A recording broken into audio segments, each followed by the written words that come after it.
পহেলা বৈশাখ থেকে সবাই ঈদ, সবাই মাছ মাংস খেয়ে একদম অতিষ্ঠ। তুই তো আজকে আমি তোমাদের দেখাবো চেপা শুটকি রান্না। তো চেপা শুটকি আমি 2-3টা নিয়ে নিলাম। এখন এগুলা ধুয়ে ভালোভাবে পরিষ্কার করে নেব।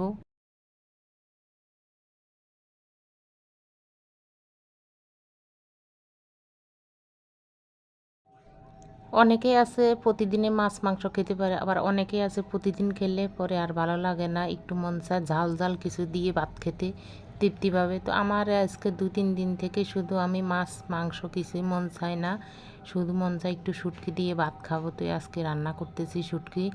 শুটকি চেপা শুটকি আগে ভালোভাবে ধুয়ে নিলাম। তো এখানে পেঁয়াজ দিলাম, একটু লাল লাল করে ভেজে একটু রসুন দিয়ে একটু সামান্য জল দিয়ে দিলাম। জল দিয়ে পরিমাণ মতন লবণ, হলুদ, মরিচ আর সামান্য কাঁচা লঙ্কা বাটা দিয়ে দিলাম।